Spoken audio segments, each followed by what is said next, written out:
Hola amigos del Mediterráneo, estamos otra vez en vídeo y en audio, que lo pasaremos por las dos partes. Y esta vez hablaremos, como pone aquí arriba, justo aquí arriba, las VIAE, las carreteras romanas.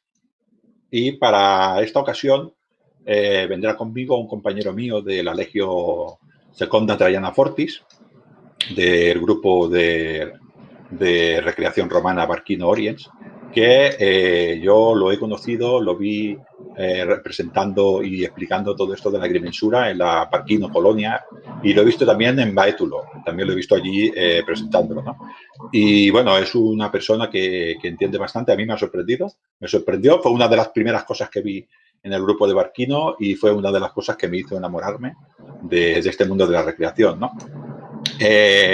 Lo he conocido también luego en varios artículos en la revista de Histórica del grupo de divulgadores de la historia. También ha publicado en Stilus y en Nuevo Miliario también ha publicado. Ahora ya nos dirá él de qué van esos artículos, ¿no? Y le veo muy interesado en todo este tema de la PIAE, ¿no? Miquel, ¿cómo estás? Dinos algo más de algo de ti. Buenas tardes a todos. Pues nada, pues la presentación ya la has hecho toda, Ángel, casi. Lo único deciros, pues que yo de profesión, muy historiador no lo soy biólogo. Biólogo y encima, digamos que un poco reciclado, porque me dedico al análisis de datos, no a ir como un biólogo de campo de pura cepa. Así que sí, básicamente soy biólogo y de afición, pues historiador y apasionado de la historia antigua. Sí, sí, esto, Miquel, ya lo hemos hablado muchas veces. El hecho de que nos incorporemos, yo soy profesor de instalaciones electrotécnicas, tampoco tengo nada que ver con la historia. Mi profesión es programar robots KUKA y robots ABB y robots Mitsubishi y programar autómatas programables Siemens y Modicon, Schneider Electric. Quiero decir que nuestros mundos profesionales son diferentes a la historia, pero somos recreadores también, ¿eh? Uh -huh. Tú recreas en el grupo Barquino, te he visto haciendo de lictor muy bien, ¿no? En el colegio de lictores, de Sí, lictores. Te he visto también de soldado, que sí. me impresiona esta cara, cuando pones cara seria, huyen todos los dacios. Lo que aportamos las personas que venimos de fuera es transversalidad. No nos fijamos siempre en lo mismo, sino hacemos transversalidad. En tu caso, estás todo el tema, yo sé que te interesa mucho el tema, junto con Juan Carlos, Juan Carles, el tema de la agrimensura, ¿no? Sí, sí, efectivamente. Estamos ahí haciendo investigaciones sobre agrimensura.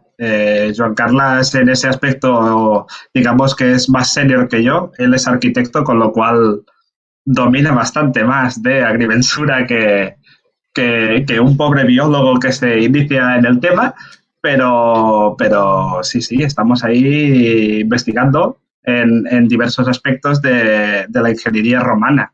En mi caso, pues me dedico más a las calzadas porque ya de antes de incorporarme a Barquino Orients ya tenía esa, digamos, esa inquietud. Porque básicamente, como bien has dicho, en los artículos que había publicado en el Nuevo Miliario y en la revista Stilus, de lo que se trataba era un poco de analizar qué papel tenían las diferentes comunicaciones, digamos, en el caso de Panonia, transdanubianas, y en el caso de Britania, pues, digamos, entre Caledonia y lo que era la Britania romana. Y en el caso de Barquino, pues ver cómo se vertebraba un poco el territorio de la Laietania. O sea que sí, sí, es un poco, ese es el ámbito de las calzadas en el cual me muevo. Yo soy de Baétulo y por Baétulo pasa la Vía Augusta, ¿no? Y por Barquino también, ¿no? Que yo creo que tú eres de Barquino. Por Barquino también. Por ¿Ves? Barquino entraba y tenía el ramal por fuera de la altura de Sant Cugat hasta Martorell, lo que es ahora Martorell, que entonces era Adfines. Adfines, muy bien. Creo que leí una vez estudiando el vino, el Laietano, que se ve que era de calidad, que en épocas el Llobregat, el Rubricatum, creo que lo llamaban ellos, era Sí. navegable precisamente hasta allí. Era navegable y no solo navegable, sino que aprovechaban el río para bajar la sal de Suria y pagar la soldada a los legionarios, que eso para ellos era importante, con lo cual, sí. Pues, entre eso y las ostras de la costa catalana, que se ve que tenían una fama también tremenda, imagínate. No, sí, por eso digo que todas estas vías se hicieron para la comunicación, ¿no? Yo en el artículo que escribiste de Histórica, creo que es en mayo de este año, no, en junio, en la revista de junio de este año, que es de construcción de vía interurbana, la calzada romana. Al principio de todo hay una frase que me gusta mucho porque además nos hace pie a lo que vamos a explicar ahora, ¿no? Pero es muy importante. Dice, la vía Apia, en el 312 a.C., es la primera gran construcción viaria de la que se tiene constancia, financiada por el censor Appius Claudius Caecus. Su finalidad fue la de aprovisionar a las legiones romanas de manera rápida y eficiente durante la Segunda Guerra Samnita. Esta guerra samnitas es la primera obra que se tiene constancia, seguramente hicieron antes, ¿no? La Vía Apia es una vía muy importante que va hacia el sur, hacia la Campania, y allí en el sur de los Apeninos, en el macizo central, en el sur del macizo central de los Apeninos, estaban los samnitas. Estos obligaron, aparte de esta carretera, obligaron a los romanos, se piensa, parece ser, que obligaron a los romanos a cambiar a manípulo. Pasaron de luchar en falange a luchar en manípulo. Fue por esa época, ¿no? Y lo importante, se piensa esto, y lo importante es esto que decimos de la vía. Los romanos necesitaban suministros y pensaron hacer esta vía. Esto fue constante en Roma, ¿no? Ten en cuenta que, claro, en ese siglo la guerra en Roma no era como la guerra en el Alto Imperio, en el Principado, sino que era una guerra de más de temporada, por decirlo así. O sea, la guerra la empezaban en primavera y se acababa a finales de verano, no había más. Y claro, y supongo que se encontraron con la tesitura de que, primera, que el frente se alejaba de Roma, y la segunda, que el tiempo apremia, con lo cual había que suministrar al frente rápidamente contingentes, materias primas, y no solo eso, sino que definir también lo que un romano consideraba como limes. Era una vía de acceso hacia un territorio que no era romano, que era barbaricum. Entonces, es una concepción que a nosotros nos cuesta, porque nosotros entendemos un limes o un límite como algo, digamos, estanco y encima paralelo, no perpendicular a lo que era la frontera en sí. Ellos lo consideraban totalmente al contrario, es decir, hacían accesible un territorio bárbaro para poder, digamos, establecer contacto y comunicarse rápidamente. Sí, eso al menos lo que era la tardorrepública y lo que era el principio del imperio. Es decir, eso es importante porque la vía no solo tenía las funciones características de toda vía o de comunicación, que no solo las tenía en Roma, sino que las tenía anteriormente en Mesopotamia, en Egipto, en Grecia, de comunicar, de transportar, de movilizar tropas, de dinamizar comercio, incluso de romanizar, que es la que todo el mundo conoce, sino que además tenían la capacidad de hacer limes, de comunicar con territorio que no era tuyo para poder, digamos, tener controlado aquel territorio que no tenías del todo. Eso en las guerras samnitas se ve, pero se verá hasta bien entrado el siglo I después de Cristo.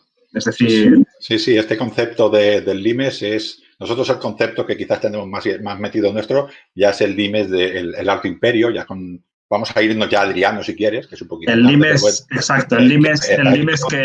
Dijeron, este es... Pero anteriormente no, anteriormente era ir expansionando y no era un términos, era limes, que es diferente el concepto. Era una frontera difusa. Una frontera difusa y además permeable. Roma podía entrar como los bárbaros penetrar. Era curioso.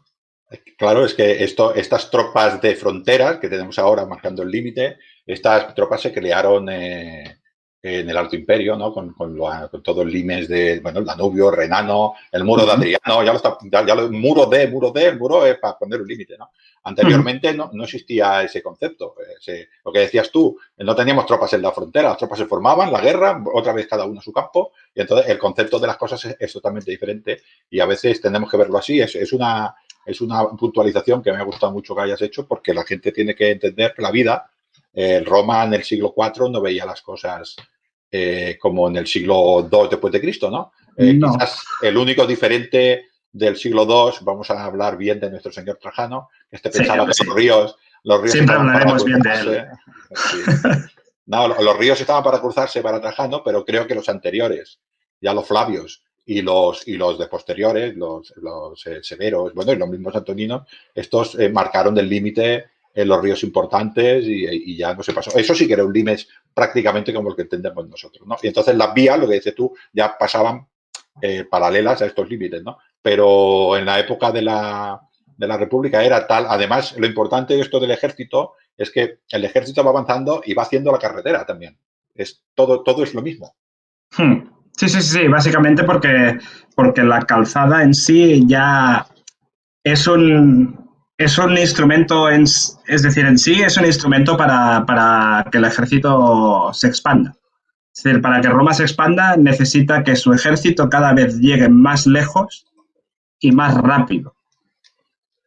Y que esa retaguardia, digamos, suministre a las tropas velozmente y digamos, sin ningún tipo de obstáculo. Entonces, la manera de hacerlo es exactamente esta: generar una red extensa de vías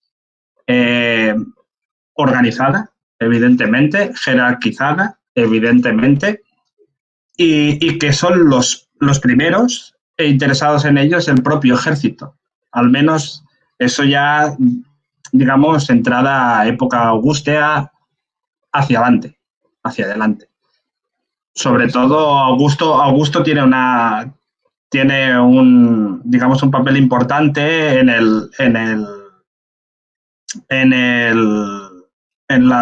digamos, en el tener cuidado de poner una persona que se dedique exclusivamente solo a mejorar y a cuidar esas redes de comunicación, que me parece que se le llama Curator Viae, si no recuerdo mal. Espérate que te lo miro, que lo tengo por aquí. Creo que sí que era Curator. Era un Curator.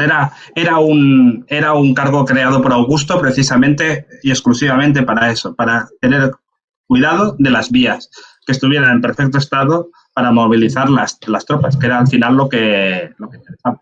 Otra cosa también importante, yo, para un poquitín, y nosotros que somos del mundo militar, sabemos más o menos cómo se hace, la palabra técnica es castralización, me parece, ¿no? Pero bueno, cómo se hace un campamento, ¿no? Y un poquitín para que la gente lo entienda, ¿no? Allí llegaba un hombre, decía que íbamos a hacer el tecumanos, aquí vamos a hacer el cardo, de norte a sur, el tecumano de este a oeste. Bueno, luego nosotros los militares le llamamos vía pretoria, vías principales, pero bueno, una que iba de norte a sur, otra de sur a norte, y ahí teníamos unos profesionales en el ejército que hacían estas vías, luego hacían las vías paralelas, plantaban las tiendas, plantaban todas las demás infraestructuras, fábricas, puertas y tal, ¿no? Estos profesionales que teníamos eran lo que hemos dicho, llegaban con las vías. Llegaban con las vías, ellos llegaban en sus campamentos, estaban en un sitio y luego ese terreno conquistado a Roma también se tenía que repartir, entre comillas, ¿no? Y para eso estos especialistas ya los tenía el ejército.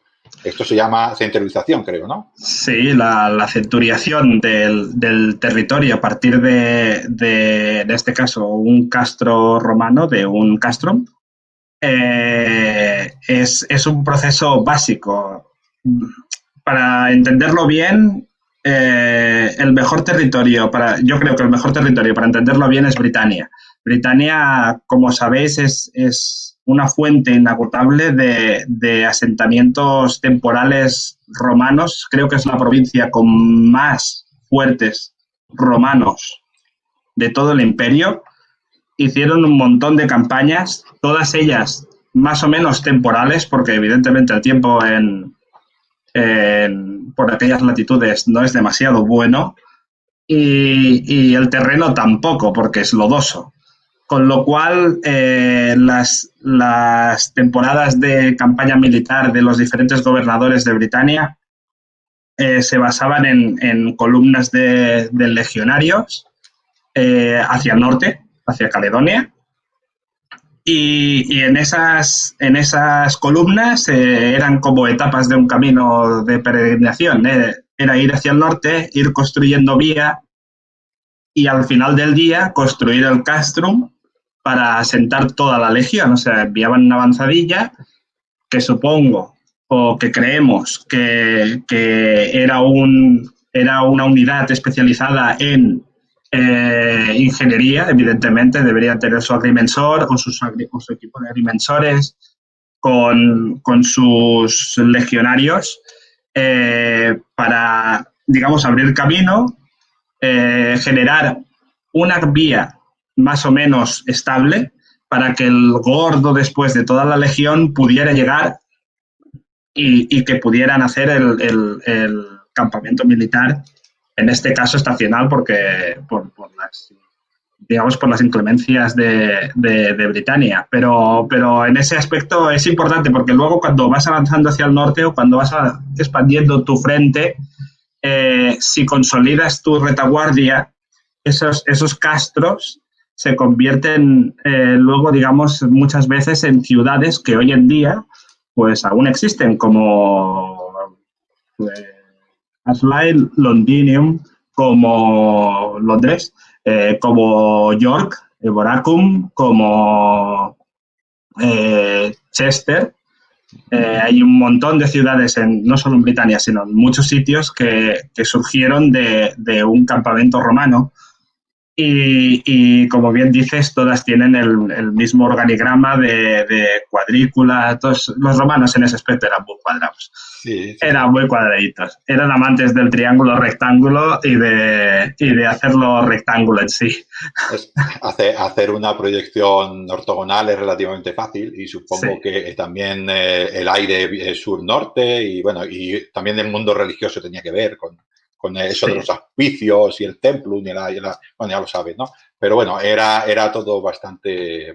Lo que quería decir es que estos especialistas que iban avanzando al ejército, que necesitan hacia las carreteras, estos especialistas ya estaban en el ejército y eran imprescindibles para el ejército. Y lo que has dicho, iban avanzando y iban haciendo carretera. Y alrededor de la carretera, de la vía, pues se iban fundando pues factorías, se iban haciendo posadas para cursos públicos, se iban haciendo mulaciones, mansiones, bueno, se iban haciendo todo un tipo de infraestructura que todo esto romanizaba.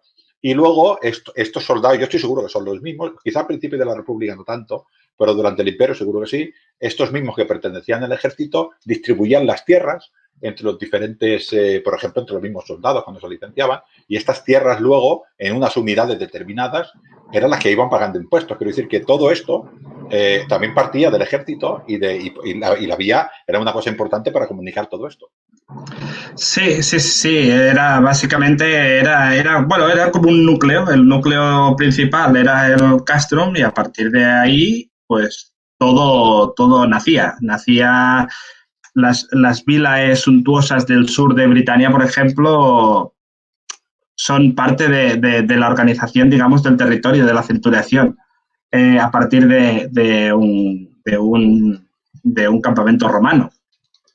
En Barcelona, en Barquino, también pasan cosas similares. A partir de una trama urbana se centuria, se parcela el territorio que domina esa ciudad, ese núcleo de población, y se estructura todo en verso a territorio cedido y a vía, Es decir, cada centuria se divide, claro, se tiene que dividir. Pues, ¿cómo la divides? Pues mediante un camino, mediante una vía, mediante un sistema de caminos, en este caso cuadriculado, como la Champla, y y al final se ha demostrado que es la mejor manera de explotación del terreno que tienes circundante a tu núcleo de población principal. Ya puede ser Barquino, ya puede ser, digamos, un campamento romano. Lo que pasa es que en el campamento romano sí que es verdad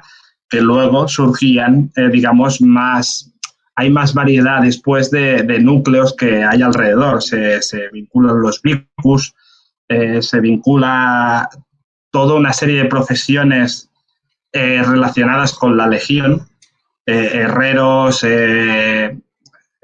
madereros, gente que es originaria del sitio seguramente y que los soldados romanos estaban interesados en que la gente también hiciera trabajo y les facilitaran un poco la vida dura de legionario. Si puedo tener un herrero que sé que me lo hace bien, pues ¿para qué voy a hacerlo yo? Claro, sí, supongo que, bueno, supongo no, se sabe que en las legiones estaban los inmunes, que eran estos especialistas, pero claro, yo me imagino que estos deben ser carpinteros, dijéramos, para que nos entendamos un poquitín de obra.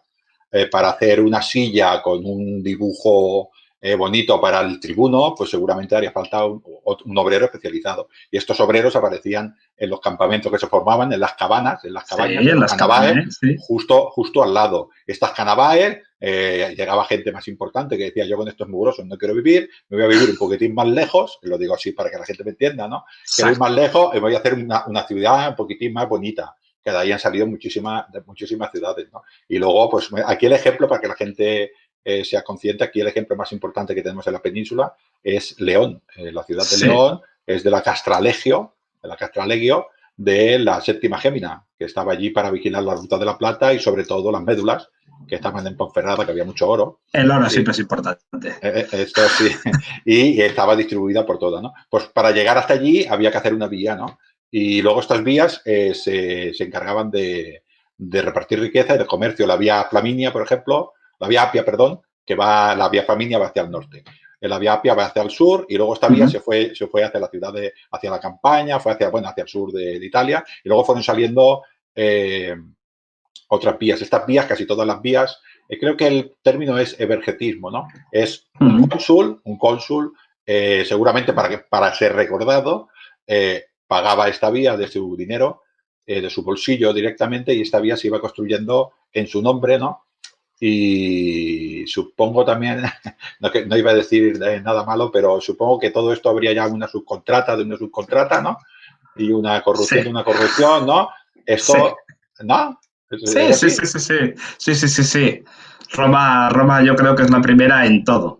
Al final fue la primera en generar un cuerpo funcionarial bastante importante, sobre todo con Claudio. Y sí, inicialmente las calzadas romanas, al menos en época republicana, eran, digamos, financiadas o eran promovidas por los cónsules de ese año. Y por eso llevan muchas de las vías itálicas que conocemos, llevan el nombre de alguien importante de una familia, o la vía Emilia, la Flaminia, la vía Apia mismo, llevan el nombre del cónsul que en su año pues dijo, mira, voy a invertir en hacer una vía y que me recuerden por lo bien empedrada que está. Básicamente, con el tiempo, eso bien no iba así, porque, claro, con el advenimiento del imperio, ya hemos dicho que Augusto puso empeño en ello, institucionalizó un cargo que seguramente ya no correspondía a un cónsul, a lo mejor pues se lo daba a su legado de la provincia de turno, y este legado, pues como ya estaba un poco lejos o no, pues decidía que aquello era mucho trabajo y que, bueno, yo tengo aquí un amigo que lo va a hacer bien. Entonces, pues le cedía el honor de tú te llevas tu parte y yo le pongo el nombre. Que eso siempre pasa, es que das muy bien. Ahí, ahora me ha venido una curiosidad es que me acordaba, porque la leí no hace mucho, unas cartas que tiene de Plinio el Joven, que le manda, no sé si las recuerdas, que le manda a Trajano, y él llega a Vitinio Sí. Ponto, que le hacen allí encargado, perdón, gobernador de Vitinio Ponto, Encargado, encargado. encargado de allí, encargado de El Vitinio encargado. Ponto, y él llega allí y empieza a hacer números y dice, y le manda una carta y le dice, yo aquí veo cosas muy raras, aquí las cosas cuestan mucho. Aquí hacen una carretera y cuesta 3 veces más. Mándame ingenieros para que vean esto, porque esto lo veo muy raro, ¿no? Y Sí, sí.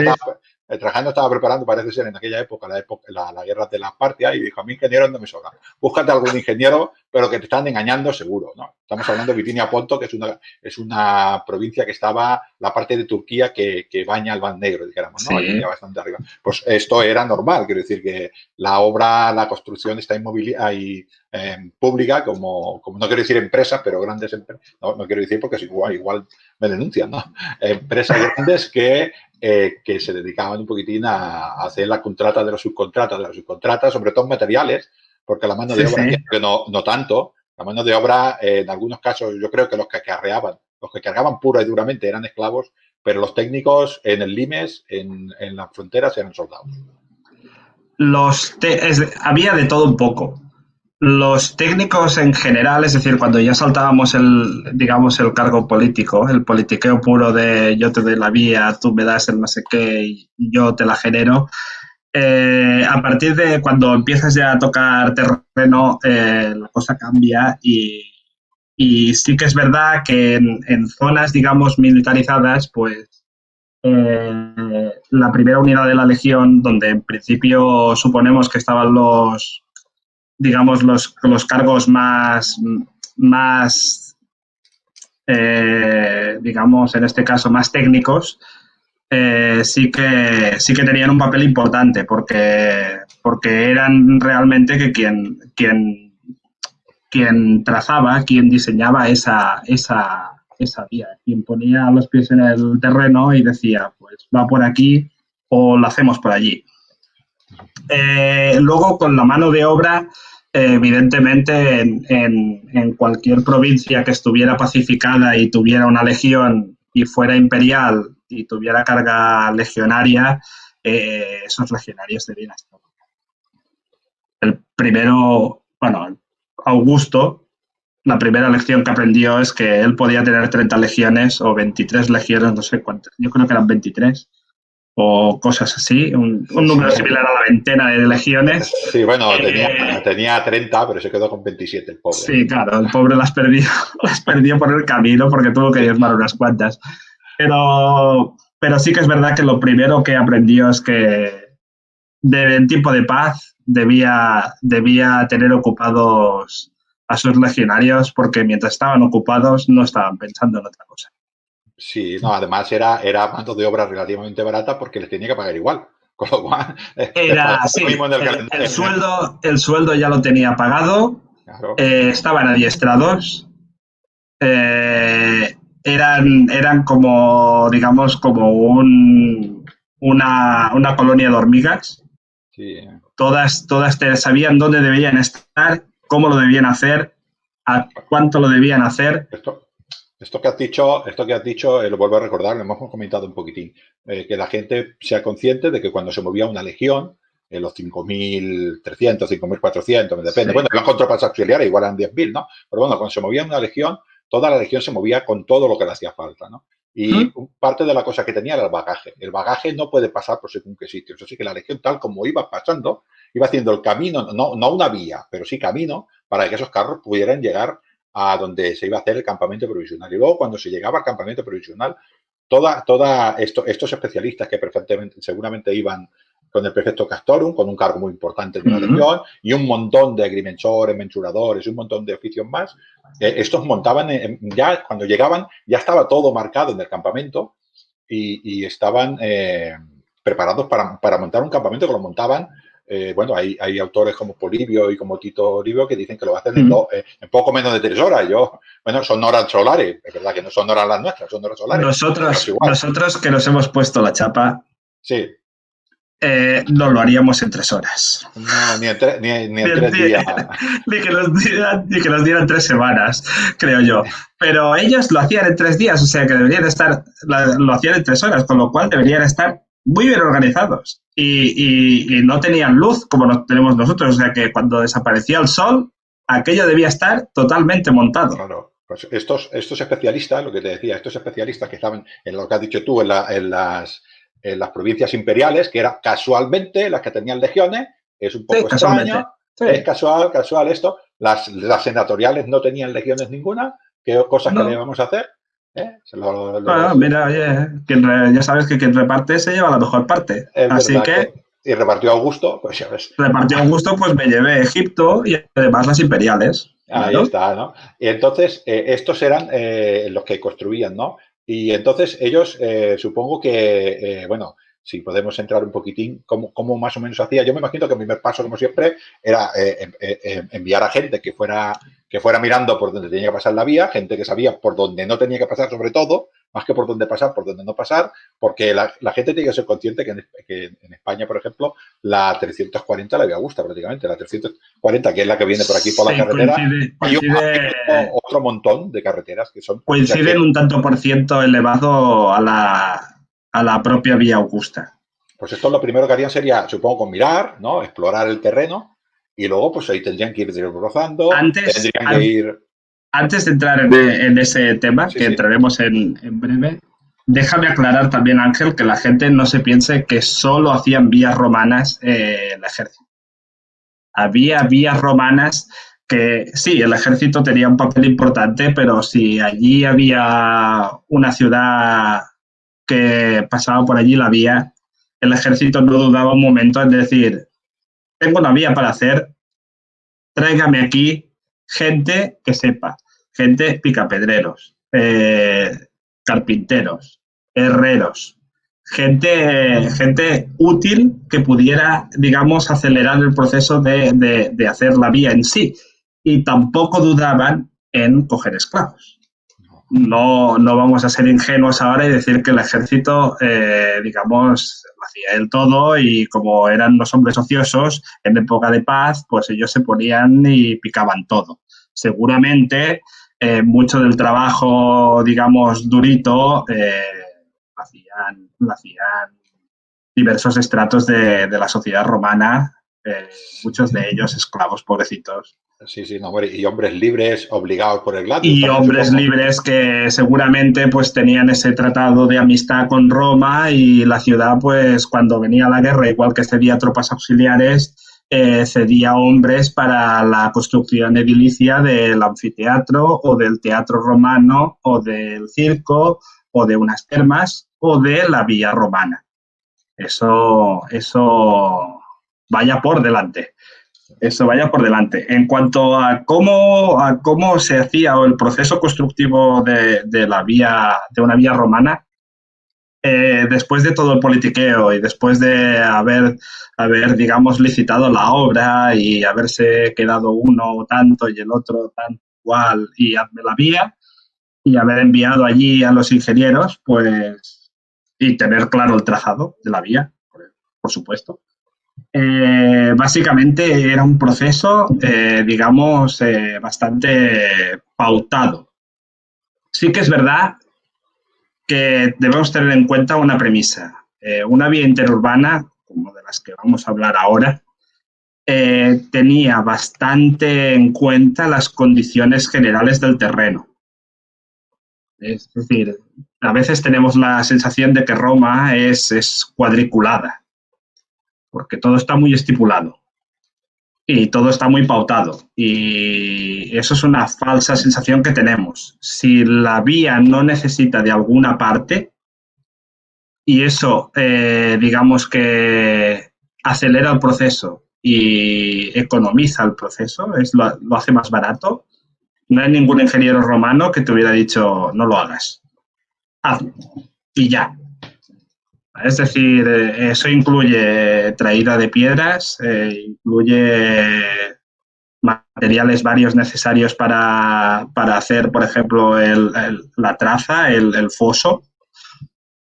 Y en eso, en todos los procesos que vamos a ver ahora, pues puedes encontrar esa premisa, la premisa de que las condiciones generales y el para qué está hecha la vía tienen, es decir, preponderan sobre el, digamos, la visión estanca que se tiene muchas veces con la vía de Vitruvio, con esas capas súper bien puestas, súper bien organizadas, con su sumum dorsum de empedrado perfecto de Vía Apia que aún hoy en día se mantiene. No. Es decir, tienen en cuenta mínimo 4 cosas. El tipo de carga que la vía debe soportar, la estabilidad del terreno sobre la cual se debe hacer, la disponibilidad de materiales que debes tener para hacerla y el nivel de erosión que esa vía va a soportar o se prevé que va a tener. Y a partir de ahí realizamos la estructura. Disponemos de los estratos, de su composición y de su espesor. Y si tengo que quitarlos, si tengo que quitar alguno, lo quito. Porque si me lo invento. Típica vía que pasa por los Alpes. Seguramente no me voy a matar en hacer una capa de estabilización de la vía muy potente. La misma piedra de los Alpes ya es bastante sólida. ¿Para qué quiero hacerla? ¿Me voy a gastar dinero para hacer 2 veces lo mismo? No. Esto, Miquel, en el sentido contrario también sirve, ¿no? Me refiero que si, por ejemplo, hay que realizar algún contrafuerte o algo para estabilizar el terreno, también. De hecho, es una de las características para identificar una vía romana, es si encuentras alguna técnica constructiva tipo puente, tipo túnel, tipo pared de carga, cosas así, identifican una vía romana y si se deben hacer y no hay más remedio que hacerlas y por más invenciones arquitectónicas y de ingeniería que se te ocurran, es la única y es la mejor, ellos no duden en hacerla nunca. Y si no la hacen, por algo será. Pero eso hay que tenerlo claro. Es decir, que si la mejor manera de atravesar los Alpes es haciendo un túnel, Roma no tiene duda y hace el túnel.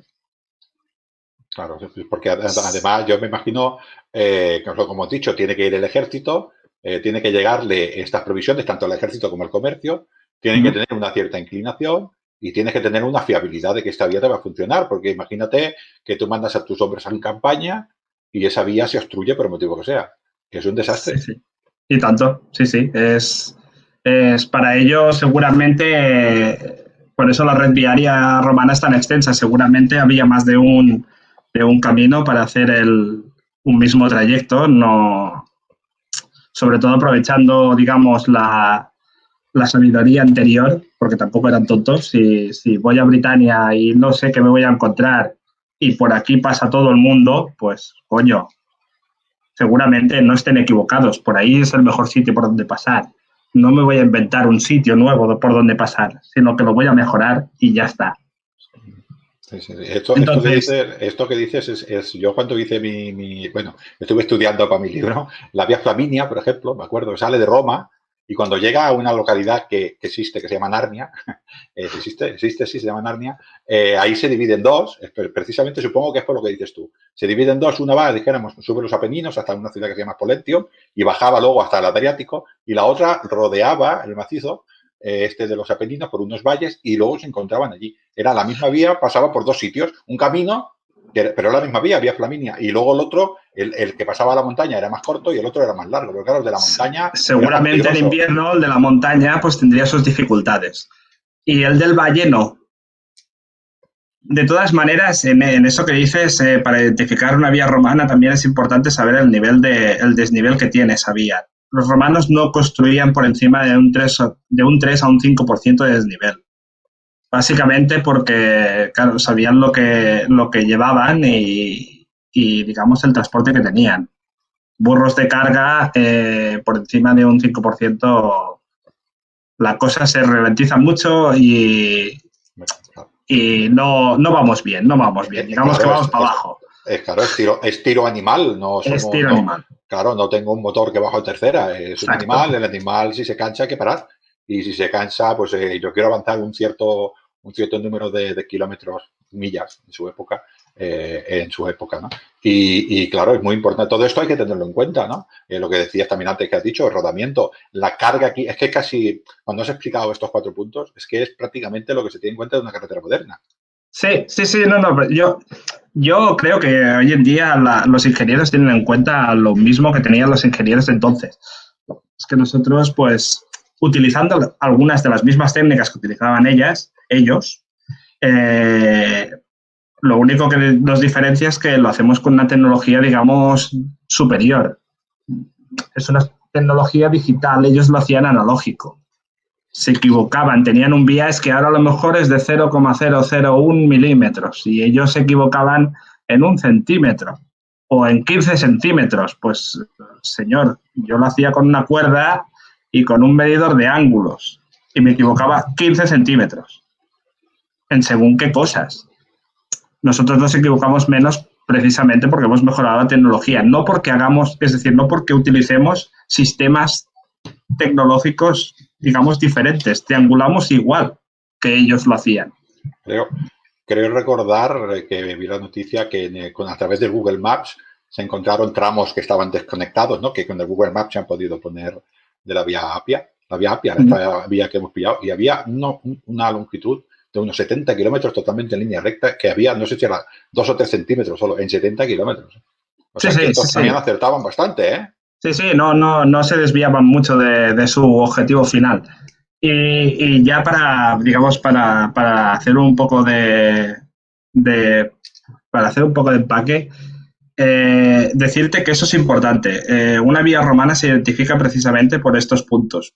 Grandes trayectorias rectilíneas, desniveles no muy grandes, del 3 al 5%, evita valles inundables y que también evita accidentes orográficos.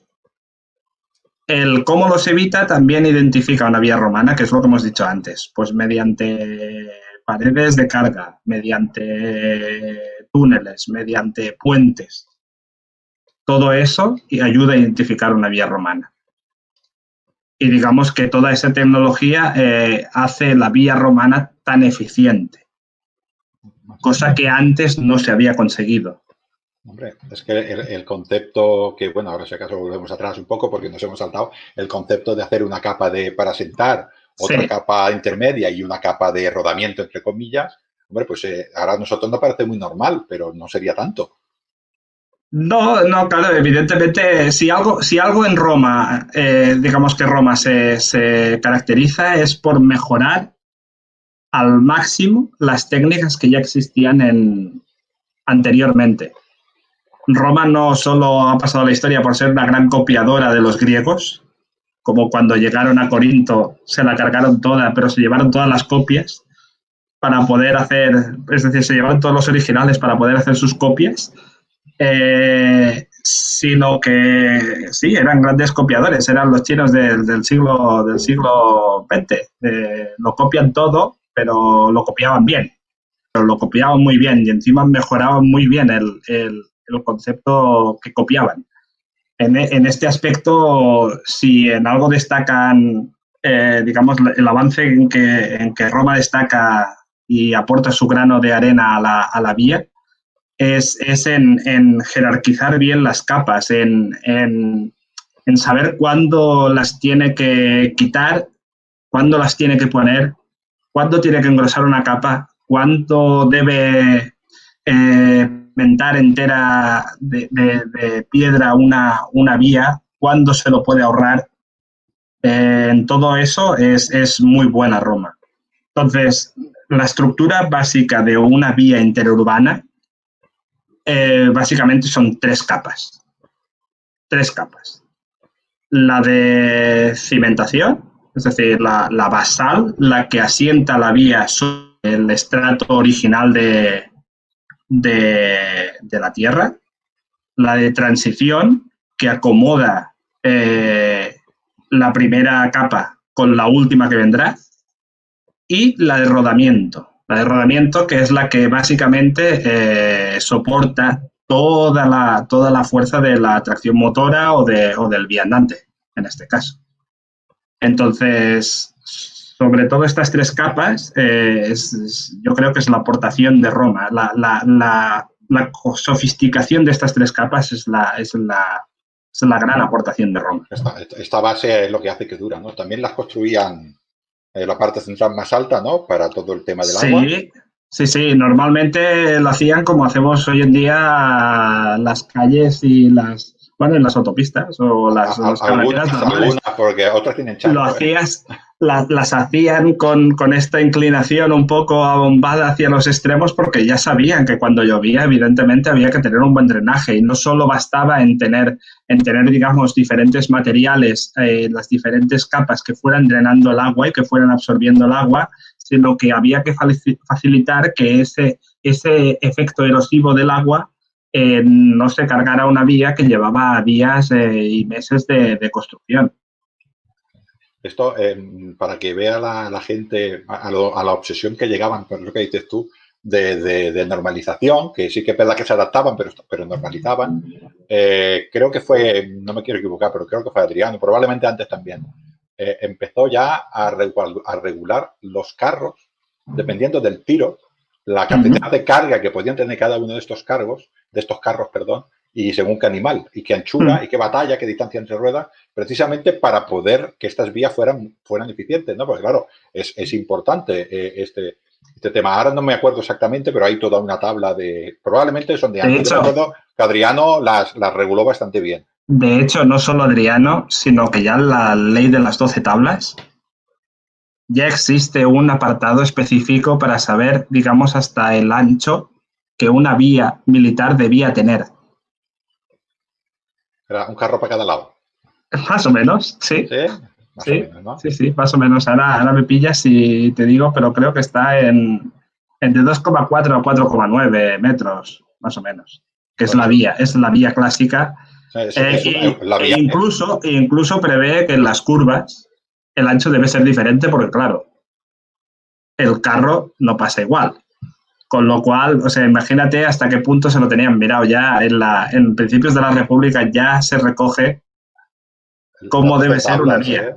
Las 12 tablas que son las leyes fundacionales prácticamente de la República, que se casaron, no sé si esa está la palabra, empezaron a igualarse patricios y plebeyos, es el origen de igualarse y tal, pues ahí ya pusieron esto. Hombre, es que es muy importante este tema, ¿no? Hasta ese punto llega la importancia de las vías en Roma. O sea, yo creo creer que esta ley de las 12 tablas era muy importante. Esta anchura que ponía como mínimo la ley de las 12 tablas también era muy importante, pero yo me estoy viendo a estos especuladores que igual le quitaban medio metro a estas carreteras. No quiero hablar mal de esta gente, pero seguramente todas las vías no tienen estas anchuras, ¿no? Sí, porque además habla de un ancho mínimo, o sea que del máximo al mínimo, claro, ahí puedes jugar un tanto por ciento. No, y luego, claro, hasta que no se regulan, porque en las 12 tablas no se regulan todavía los carros se regulan después. Sí. Creo que es con los Julios, yo lo sé de Adriano, pero seguramente habría antes algún tipo de regulación, porque por ejemplo el mismo Julio César, en la ley Julia Municipalis, reguló un montonazo de cosas por ejemplo, el tráfico, y me extraña que ahí no haya nada de carros, ¿no? Pero bueno, es bastante probable, ¿no? Estas eran las vías, las vías dijéramos que conocemos, pero había otro tipo de vías. Sí, había otro tipo de carreteras. Sí. Normal. A ver, para saber el tipo de vías, seguimos, siguiendo los autores clásicos siempre, seguimos dos criterios. Uno es el tipo de vía según la medida que tenía de ancho. Y el otro es digamos, la característica principal que respondía a esa vía. Básicamente, para hacerlo fácil, si lo miras desde el punto de vista desde el punto de vista más característico de la vía, una vía podía ser o se podía clasificar por su capa de rodamiento, que es la última, o bien se podía clasificar por su financiación, o bien se podía clasificar por su composición. ¿Vale? En la primera, en la de que se clasifican por las capas de rodamiento, luego tenemos la estratificación por dependiendo de qué medida tenía de ancho esa vía. Tienes las vías, los actus, los iter y los semitas en orden descendente. una vía, por decirlo en nuestros tiempos, sería una autopista. Sería una autopista. Eso ahí se permitía la circulación de 2 vehículos a la vez. 2 vehículos a la vez, por ahí pasaba mucha parte del ejército, pasaba sobre todo el correo de Roma, sobre todo. Cursos públicos. Exacto. Y era lo más en las vías romanas. Una vía era coger la P7, me voy de aquí a Marsella. Y estabas en nada. Bueno, sí, a 30 kilómetros diario andando. Claro, te pasabas unos cuantos días, pero ya estaba. Y de ahí vas para abajo hasta llegar al Semita, que tenía pues 0,3 metros y era un senderillo donde pasaba como si te vas a hacer senderismo y pasas tú y no pasa nadie más. Existía la vía pública, la privada y las vecinales. La vía pública era porque era financiado por una magistratura pública y muchas veces coincidían con las vías militares, las que hacían los propios militares. La vía privada era una vía en que la financiación era privada, era privada en este caso en plan energético, en plan de un benefactor quiero pasar a la gloria en Roma y me hago una vía. Caprichos que tenían en Roma.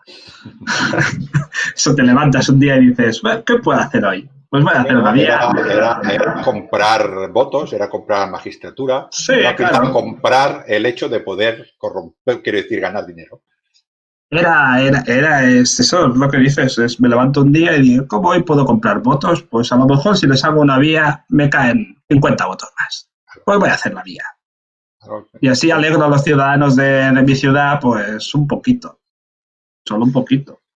Y los puedo enterrar allí al lado de la vía y estas cosas que siempre quedan bien. Que la gente vaya pasando y los vea, es verdad. Los pobres, al menos que alguien pase, los vea. Y luego tenemos las de composición, básicamente en qué elementos componían la vía. Que tenemos las terrenae, que eran de tierra compactada, básicamente, las galeria stratae, que eran calzadas recubiertas de piedras redondas, esas piedras características redondas, como si fueran los pines súper desgastados, que no caminas bien por ahí. No todas las vías tienen piedras enormes. Exacto. Las hay de otro diferente tamaño. Y luego las que todo el mundo tiene en mente, que son las vías sílice stratae. Las sílice stratae son las calzadas pavimentadas, es la vía, es la vía por antonomasia que todo el mundo recuerda de Roma. Lo que has dicho antes, ahora que me viene a la memoria de que el cónsul era el que hacía la carretera, claro, es que el cónsul era el que tenía el imperium sobre el ejército, y es que es todo lo mismo. Con lo cual, claro, tenía el imperio, tenía el cum laude y tenía, bueno, los pretores también, pero normalmente eran los cónsules los que tiraban adelante el ejército, y ahora todo lo mismo. Luego con el imperio cambia un poco, ¿no? Pero es que tenemos que entender que para ellos era lo mismo, que no había una diferenciación, ¿eh? Igual que otra cosa, por ejemplo, también de lo que hablabas del ejército, lo que la gente salía, lo que decías tú, hacía una campaña de 6 meses y era un campesino. Dejaba el arma y se iba a segar el trigo. Era el mismo oficio para él, ¿eh? O sea, él decía, yo soy campesino, soldado. Y luego volvía. Y luego volvía y decía, ¿y ahora qué te toca? ¿Qué estamos ahora? O sea, me toca sembrar. Y mañana matar a samnitas. Y iba y Exacto, sí. Cada 6 meses cambiabas un poco de tercio. Bueno, a alguno le costó un poco más, ya, pero bueno, al principio era así, ¿no? Estas vías, evidentemente, lo que hemos dicho, ¿no? Así para resumen, las viae pues eran 2 carros, para que nos entendamos. El otro, que era el actus, era un carro en un sentido. El iter era para personas.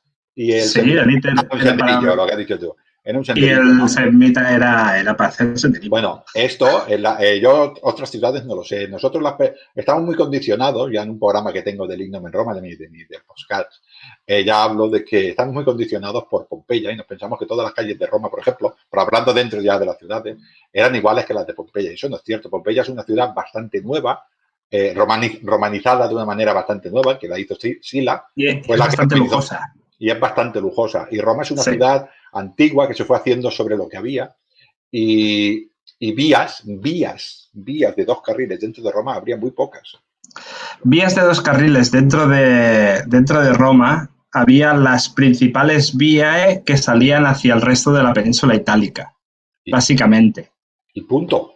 Y punto. Y con la reorganización de Augusto de las regiones de los barrios de la propia ciudad, sí que es verdad que esas vías quedaron incluidas dentro de lo que era el entramado urbano. Pero a partir de ahí todo el resto son digamos, categorizaciones inferiores de lo que era una calle romana. Es que entonces eso quiere decir que están los actus, que es lo que hemos dicho antes, que era un carro, pasaba un carro, imagínate, por una calle de vía que solo pasa un carro, pero es que además Roma tiene una característica, que yo cuando escribo sobre Roma digo la ciudad de las 7 colinas. 7 colinas, ¿Sí? clivus. Sí, sí, y tanto. Sí, tenía los clivus. Entonces, claro, ¿qué nos pasa ahora modernamente? Cuando tenemos más inclinación de la que nos toca, pues haciendo curvas.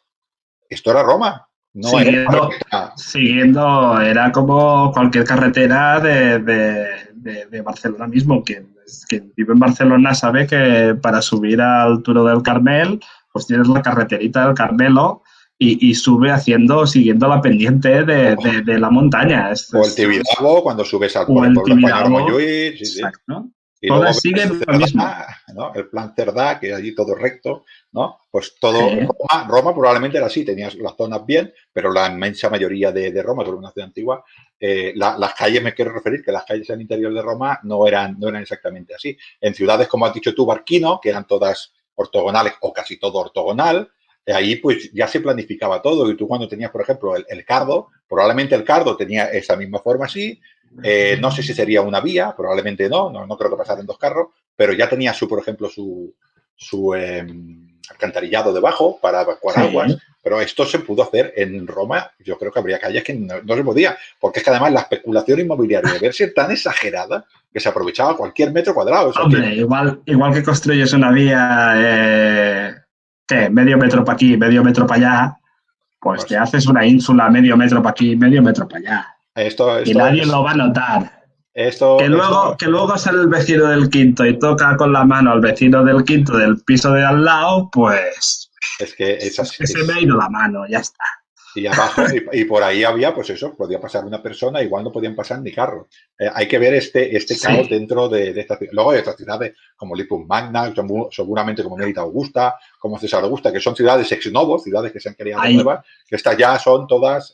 hay autores clásicos que describen bien la situación de pasar por alguna calle y que te caiga algo de lo cual no eras consciente que debía caer de arriba. O sea, imagínate hasta qué punto se podían hacer de estrechas las calles. Sí, de hecho, esto provocó que Julio César, lo que hemos hablado antes de la Ley Iulia Municipalis, es póstuma, no sé si lo mataron por esto, pero bueno, él hizo esta ley, prohibió el tráfico rodado en Roma durante las horas diurnas, porque imagínate Roma, la ciudad, lo que hemos dicho, calles estrechas, gente pasando de un lado para el otro, porque no podía pasar por otro sitio. Seguramente a los tenderos, imaginemos los tenderos que sacan las cosas fuera, porque claro, dentro hace falta luz. Imagínate lo que has dicho tú, una ínsula, un edificio de 5 plantas, entre el edificio tuyo y el de frente 2 metros o metro y medio, y donde entra la luz. Y yo tengo una tienda. Una tabernae, ¿no? ¿Tú sabes el caos que debería ser eso? Seguramente la mitad de gente de las ínsulas ni vivía en las ínsulas, iba a dormir a las ínsulas. Sí, muy bien. Pasó el día por la calle, con lo cual aún haces la calle más pequeña. Luego te vas para el norte, te vas a la Puerta Salutalis, te vas al Campo de Marte y te encuentras allí la Vía Flaminia, 2 carriles, debería ser. Enorme, ¿no? Debería ser la imagen debería ser dantesca. Debería ser muy chocante pasar de un barrio como el Trastevere al Trastevere, o cuando pases al Trastevere, sí, pero Fuerte de San Emilio, ¿no? Otra, a mí yo tengo una imagen mucho, precisamente por el libro que he hecho, que es, tú imagínate la vía ostiense, que viene de Ostia, que no pueden llegar, los carros que vienen del puerto de Ostia no pueden entrar en Roma hasta la hora 10. ¿vale? Porque eran las solares, todos los días tenían 12 horas, pues hasta la hora décima no podían entrar. ¿Hasta dónde llegarían los carros? Porque estos tenían que ponerse allí y las cohortes urbanas en la época... Es que echando peaje. Echando peaje allí, peaje de la Junquera, ¡pam!, cerrado. Debería ser, pero por todas, vía Flavinia, Trigemina, que estaba al puerto de Emporium, de Puerto Fluvial, pero es igual, toda la vía latina, todas las vías, debería ser una cantidad de carros. Y luego, esto que ha dicho de los autores clásicos debería estar bien exagerado. Llegan las 10 de la noche, que la gente estaba en la calle, la gente se va a dormir y entran los carros. ¿Te imaginas un carro subiendo un clibut de esto? Que el burro no quiere subir. ¡Da, sube! Y tú intentando dormir porque muy al otro día tienes que ir a trabajar, ¿no? Muy silencioso no debía ser, la verdad. La vida en Roma, bueno, alguna ciudad bulliciosa del imperio, por la noche no debería ser muy tranquila. Sí, porque luego esto se fue extendiendo, tienes razón, se fue extendiendo. Para que veamos la diferencia, Roma es un extremo, ¿eh? Sí. Reconocer que es un extremo, ¿no? Y luego lo que debería haber tantas calles sin salida también en Roma, es que debería ser. Sí, había unas cuantas de esas. En la serie de Roma ya hay algún episodio en que Tito Pulo y Octaviano hacen algún favor ahí a su amigo que... El Aventino tiene muy mala fama que no se la merece. Y la Paz y Soburae también tiene mucha fama. Ya sabes tú que en una calle estrecha puede pasar de todo. Hay rumores de que en la cloaca máxima no hay cocodrilos, pero hay cuerpos. No sé muy bien cómo se puede casar esto, ¿no? Sí. Yo ahí ya te digo, Tito Pulo y Octaviano la serie Roma pusieron a uno. Pero, probablemente para que veamos un poquitín toda esta regulación. No sin antes cortarle el dedo para llevar la prueba de que habían hecho bien el trabajo. Estas vías que iban fuera militarmente, es que debería haber tal diferencia para una persona que saliera de Roma fuera. Bueno, primero que era bastante peligroso, pero bueno, que pudiera salir fuera y ver esas vías que iban entre campamento y campamento, entre ciudad y ciudad, que al fin y al cabo, por ejemplo, yo que hablo del Danubio, todas estas ciudades, desde Novae, de Rostorum, Novae, Viminacium, todo esto que dijéramos que cubría, había una vía allí con 2 carriles, carro hacia un lado, carro hacia el otro lado, paralelo al río, excavado en montaña y había allí el camino, y luego te encuentras con estas anquiportu, que creo que se llaman, estas semitae, estos clibus, estas cuestas, en Roma. Debería ser muy, muy exagerado. Pero bueno, debería ser chocante. Por eso, muchos autores clásicos tenían sus villae fuera de Roma. Seguramente. Ahora me acuerdo, sí, creo que es Plinio, el mismo Plinio el joven, puede que sea, que tenía aquí, ¿dónde era? En Calatayud, no me acuerdo cómo se llamaba Calatayud. ¿Bilbilis, puede ser? Creo que sí, Bilbilis dice que él tenía aquí y que se le pegaban las sábanas. De lo bien que dormía, se le pegaban las sábanas. Sí. De lo silencioso que era, ¿no? La segunda, dice, me pegan las sábanas y me levanto a la hora segunda, ¿no? No sé si era Plinio el joven o Plinio el viejo, uno de los dos. Y dice, a la hora segunda, o sea que el tío dormía aquí y en Roma, creo que por eso se fue a vivir a Pompeya y se murió, ¿no? Sí. Roma era algo muy bestia. Era algo ¿no? Bestia, ¿no? Bueno, ¿se nos ha olvidado algo del... Yo creo que sí, es bueno que les digamos un poco a la gente cómo se hacía el proceso constructivo de una vía romana, porque nos hemos ido a cómo se adaptaba el terreno a ello, pero al final no les hemos explicado lo importante y un poco qué herramientas utilizaban. Perfecto, sigamos por ahí. Entonces, quede claro de antemano que yo no tengo nada en contra de Vitruvio, ¿vale? El proceso clásico que todo el mundo relata y que todo el mundo sabe de esas estructuras bien hechas son vitruvianas, y precisamente a la hora de entender cómo se realiza una vía interurbana, Vitruvio digamos que no se adapta muy bien. Entonces, para hacer un poco el paralelismo con la actualidad y el proceso es que no ha cambiado demasiado. Básicamente, este proceso lo describe Estacio en el siglo I y los describe en la vía, en una ampliación que hizo Domiciano de Puetoli, de un pueblo, de un núcleo urbano que ahora no recuerdo, hasta Puetoli, si no recuerdo mal. En ese proceso se describe que tenían terrenos pantanosos, con lo cual lo primero que hacían era drenar toda el agua que tenían para que la primera capa, digamos, estuviera seca. Entonces lo que luego hacían era deforestar y aplanar el terreno, sobre todo.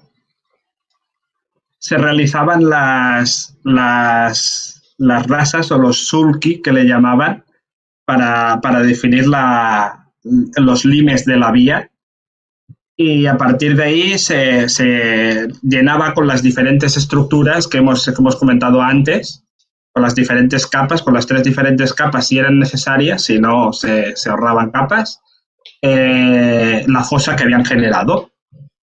Se compactaba cada capa para que quedara bien prensada y que cada capa se asentara bien sobre la siguiente, o sobre la anterior, mejor dicho. Y en algunos casos sí que, claro, por ejemplo, en el caso de la vía Apia, pues tienes digamos, los límites pues bien decorados con sus umbonis, con bridas para coger las piedras que aseguraban luego que toda la curvatura drenara bien el agua, que el agua no...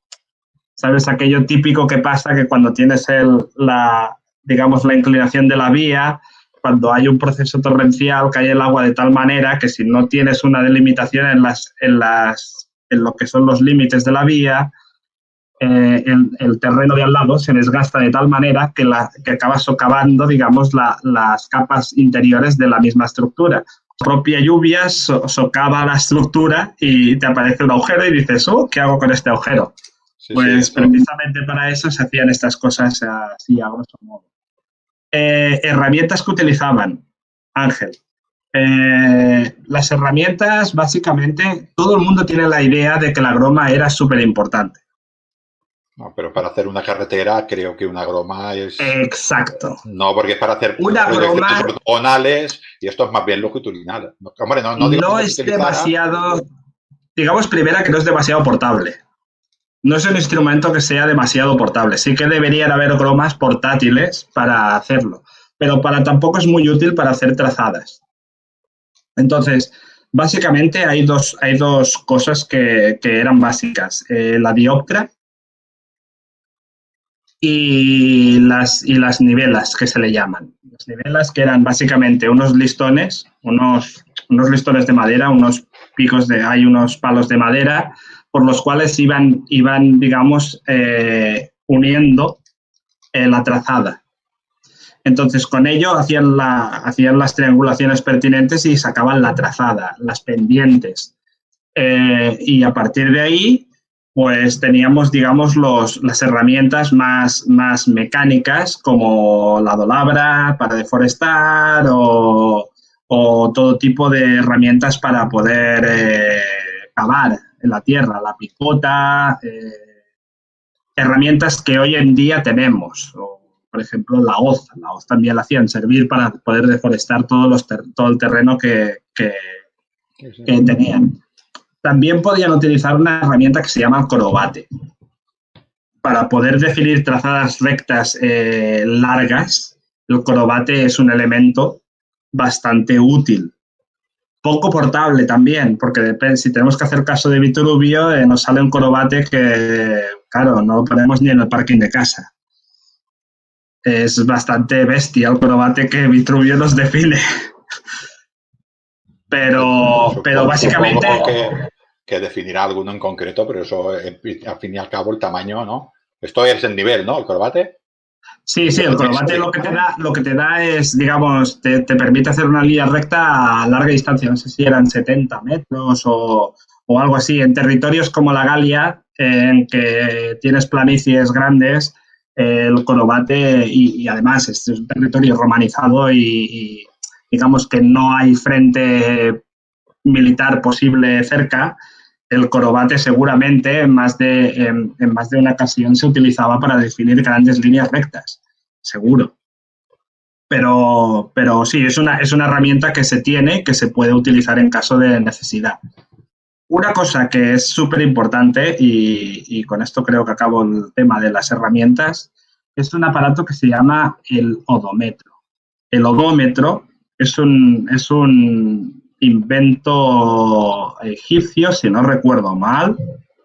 Los egipcios ya conocían el odómetro y para los que no sepamos qué es esa palabreja, básicamente es muy fácil. Es un cuentakilómetros. Ahí está, con piedras. Un cuentakilómetros. Un cuentakilómetros a la vieja usanza, a lo pulgarcito. Tiramos garbanzos y vamos avanzando. Y vamos viendo cuántos garbanzos hemos tirado.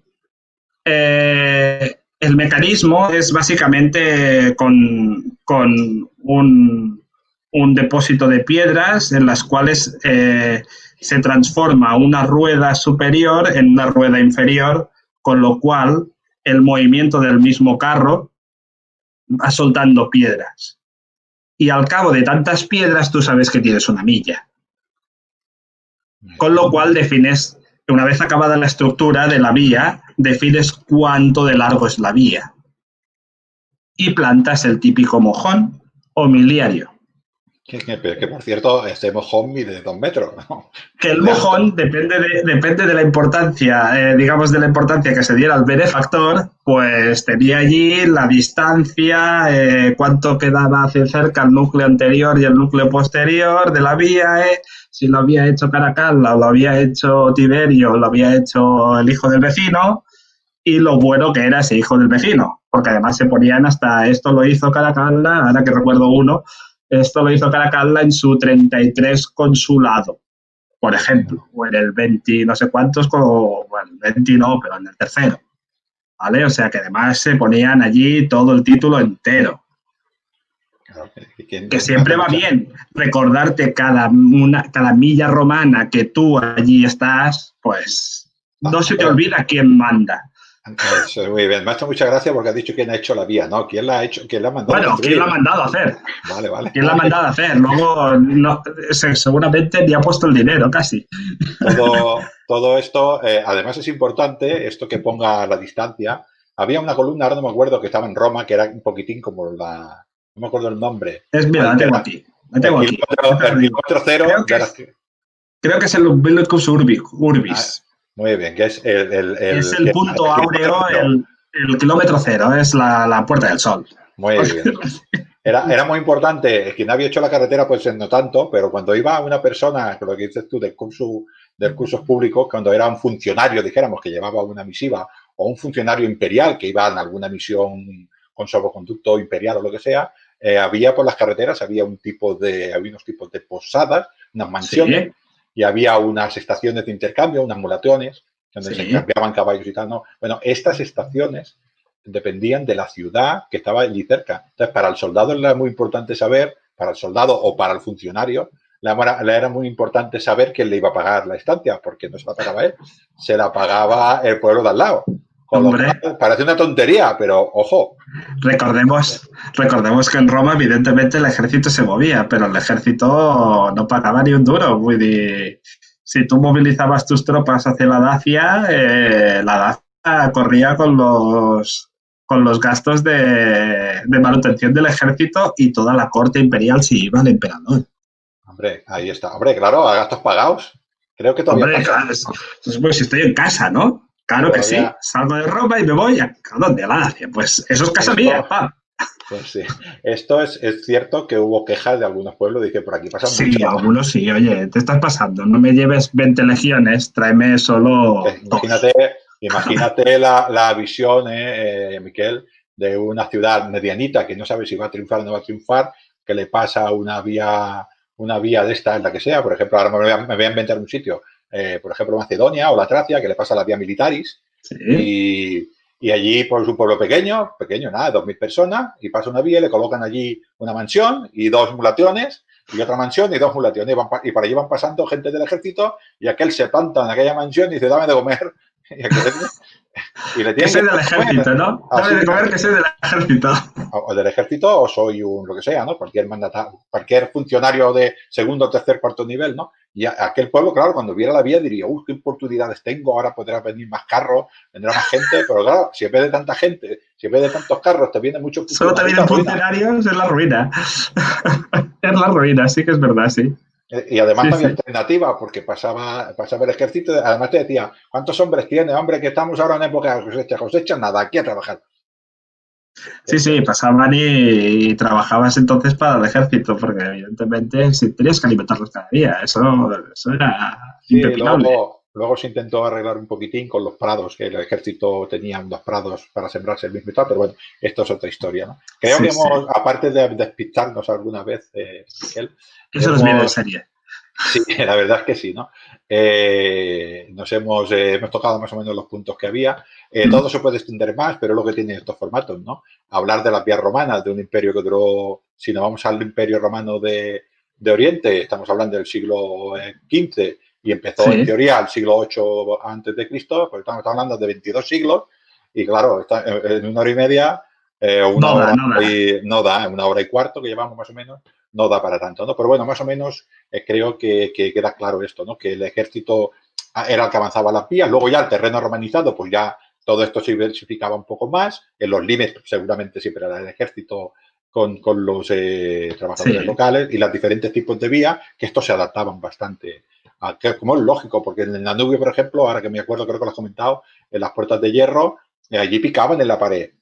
Allí Trajano envió unos cuantos esclavos a picar pared Unos cuantos pides. y a poner un poco un caminito de madera para que la guardia pudiera hacer la guardia, digamos, tranquila, directamente. Sí, Hombre, sí, porque no había sitio material yo entiendo Trajano porque esto para también poder controlar, digamos, otra de las vías que otro día podemos hacer, podemos hablar de ellas, las vías fluviales.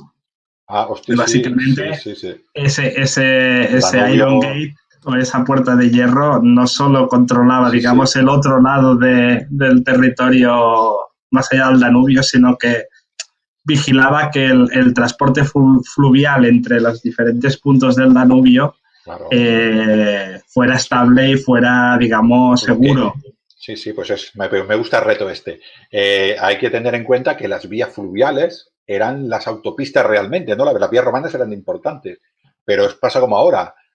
Una vía, para que me entendáis, o una carretera, tenemos un tráiler, pero en el mar ahora mismo tenemos containeras de miles y miles y miles de containers, ¿no? Barcos. Pues tenemos que hacer la referencia que un río era esto, era donde se Sí, podía realmente transportar el máximo de mercancías de aquella época. Hay que entender siempre con esos volúmenes, pero un carro, un mulo, que podría tirarte como mucho 500 kilos contándolo todo, en un barco era, vamos, la diferencia, ¿no? Era muy ahora, importante.